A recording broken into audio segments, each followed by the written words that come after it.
દર્શક મિત્રો, આપ જોઈ રહ્યા છો વર્તમાન ન્યૂઝ. લાઈક, સબસ્ક્રાઇબ, શેર કરો. પશ્ચિમ railway general manager Shri Ashok Kumar મિશ્રાએ ભાવનગર ડિવિઝનના સુરેન્દ્રનગર ભાવનગર સેક્શનના સંરક્ષણ નિરીક્ષણ કર્યું. પશ્ચિમ રેલવેના જનરલ મેનેજર શ્રી અશોક કુમાર મિશ્રાએ 22 નવેમ્બર 2024ને શુક્રવારના રોજ ભાવનગર ડિવિઝન પર PHDO અધિકારીઓને સાથે સુરેન્દ્રનગર લીંબડી બોટાદ ભાવનગર સેક્શનના વિન્ડો ટ્રેલિંગ સેફ્ટી ઇન્સ્પેક્શન કર્યું હતું.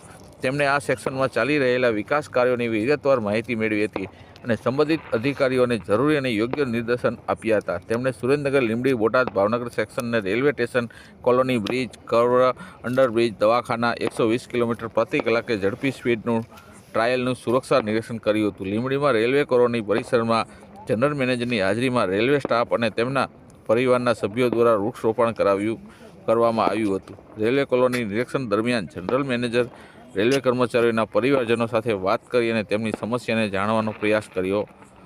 જરૂરિયાત મુજબ તેમણે સંબંધિત અધિકારીઓને યોગ્ય નિર્દેશો પણ આપ્યા હતા. ભાવનગર ટર્મિનલ સ્ટેશન ખાતે જનરલ મેનેજર માનનીય શ્રી ધારાસભ્ય ભાવનગર શ્રીમતી સેજલબેન રાજીવકુમાર પંડ્યા અને મંડળ રેલવે ઉપભોક્તા સલાહકાર સમિતિના સભ્યો સાથે બેઠક યોજી હતી. ત્યારબાદ તેમણે મીડિયાના પ્રતિનિધિઓ સાથે પ્રેસ કોન્ફરન્સ યોજી હતી. શનિવારે તેઓ ભાવનગર બ્રોડગેજ વર્કશોપનું નિરીક્ષણ કરશે. જનરલ મેનેજર દ્વારા નિરીક્ષણ દરમિયાન ભાવનગર રેલવે ડિવિઝનના division railway manager Shri Ravishkumar અને ડિવિઝન શાખાના અધિકારી ઉપસ્થિત રહ્યા હતા.